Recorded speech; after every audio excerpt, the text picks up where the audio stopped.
Hey guys, it's Ben the Coin Geek at Old Pueblo Coin in Tucson, Arizona, where I just got back from the Tucson Coin Show.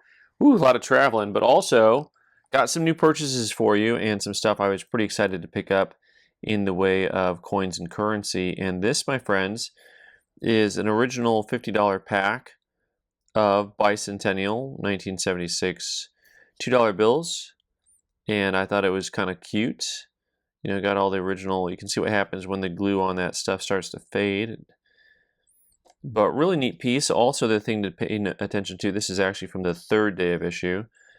On here, it's dated April 15th, 1976, Syracuse, New York. Someone had to hand sign off on that boy. And sometimes you'll see these black lines on your banknotes. That's you'll hear people call it a bank stamp, and you can see what happens. They stamped this pack, and there's the line on it. So you got $50 face value. This I'm pricing at $210, and you know, it's like you get that instant $50 rebate. Huzzah! The other thing that I bought in the way of currency was I bought a couple of groups of things that I thought was pretty cool. I just need to get my stuff together. Well, in the meantime, let me show you something really neat as I try to get organized here. Apparently these were not in an order that I could actually you know, grab and read my own notes, so there you go. So this is really fun. This is a Maryland Colonial currency piece. Lovely, lovely piece. The quality of the paper on this is super cool. This is in one of the PCGS paper money holders, but look at the quality here. There's Mary. The paper quality on this is just really, really cool. Something fishy going on there. Sometimes you hear me say that. Anno Domini. 10th day of April. 1774. And then this big old signature on there. AU58. This is $3.50 on this guy. Really, really cool. $2 equal to 9 shillings sterling. Annapolis. Printed by AC and F Green. And there it is, one of my favorite things about some of the earlier currency. 'Tis death to counterfeit. Huzzah! I gotta stop saying huzzah. This is like really obnoxious. All right, so I'm gonna jump to something that I picked up that was my favorite purchase of the show. Something I'm gonna keep. Are you ready for it? Boom. Acorn Stoves and Ranges, over 1 million in use. Shaped like an acorn.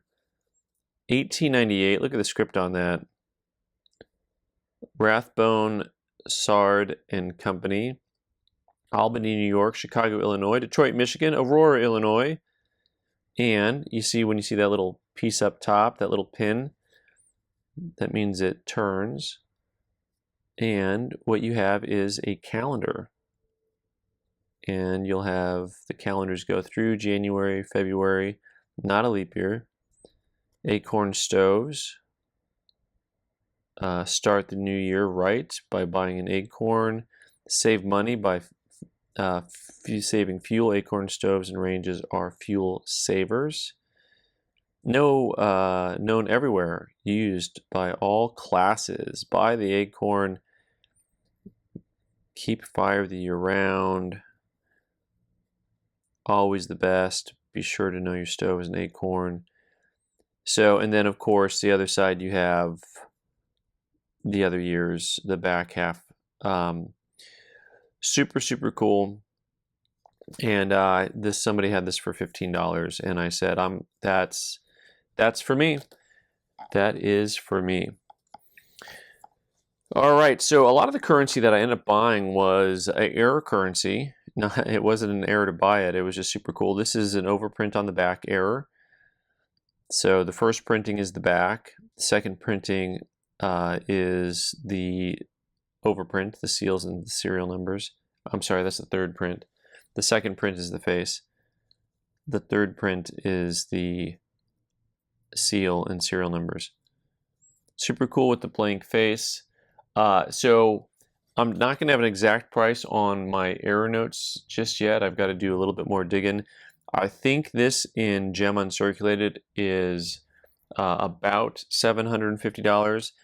but I'm going to be going through everything again and just make sure I've got some notes going here, and I'll try not to make too many more errors on my own errors. Next up, we have one that looks like that one a little bit, only you'll notice that it's on the other side and it's actually inverted. So, and the invert overprint. So, you know, you'll have the back and face are aligned properly, but the seal and serial numbers are inverted. This is a 63 on that guy by PMG. PMG is NGC's daughter company or sister company, I guess, that does paper currency. And that's another one that's probably going to be in that $600 to $700 range. There is a whole lot of rarity and scarcity to this next note here. So this $100 bill, 1996. So guys who collect some of this stuff, they will collect by denomination, and that is just how they challenge themselves. One of the things that's interesting about this is that on this 1996 series, the seal is actually printed as a part of the face print, whereas on all the other issues, those were all paired together on one print. And that is why you have you do not have the black seal on these guys. This XF40, very rare note, even though it's only an XF compared to the other ones. The hundreds, this 9600 is really a scarce piece. I like looking closely, by the way, just at the most random things, but what time is it? There you go. Is that 2:27? I think that's the shorthand up top. But a similar price range actually to that 20, even though they're a different, they are a different grade. All right, next up we have another inverted overprint on this one. Let's see here. Let me see if this is. No, that's the overprint on the back. I got to grab this other one here. Inverted overprint. So, and these are both type 2s. This is a 64. So it says type 2 here, and I think that has to do with the alignment. If the alignment has this gap on it, then it's the type 2. The type 1 has a regular alignment. Sorry, as I'm getting all disheveled here. That's another $600 to $700 type item on that guy. And I think I'm trying to figure out what I'm missing here. No, dang nabbit. Next up, unknown series number $10 bill, Federal Reserve note, PCGS graded, missing the face print. So they're two-thirds of the way there. Got the back print right. MS67 PPQ. I think this guy's in that roughly $1,200 range on that bad boy. Next up, I had the pleasure of purchasing some Arizona National Bank notes, which are among my favorite things.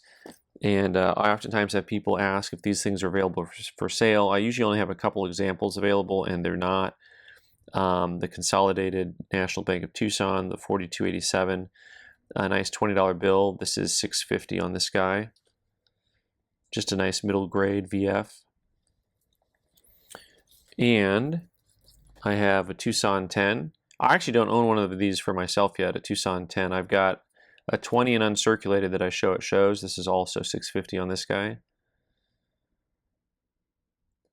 The western states are very hard. Many of the western states, not all of them. Nogales, this one's also very cool. I haven't owned a Nogales in quite some time. This one's $750 on this guy. Really neat stuff. And then I got a couple large size that I was really excited about. Holbrook, this $5 piece from Holbrook. This guy is $2,800 on this one. It's graded fine 12. Bank number 12,198. That charter number is the number they were listed with and chartered with the federal government. So you can tell that, and those are sequential. So There's a little bit over 14,000 banks, so 12,198. These guys got to the game a little bit late. Issued 1922. That's probably when the bank, I think that's when the bank was chartered with the government on that. Those dates will be different on all these. And then a Yuma. You can take the 310 to Yuma or give me $2,500 and take this VF20. Bank number 9608. And pretty cool. I should look at the design on the back of these a little bit here. You know, it's got a little bit of rusting to it. But a lot of these have populations of only, you know, a dozen notes. You know, a lot of the Arizona bank notes, you'll see a dozen or less on them. And then, of course, their popularity varies depending a little bit on city. But for a lot of people who collect nationals, they want one from every state.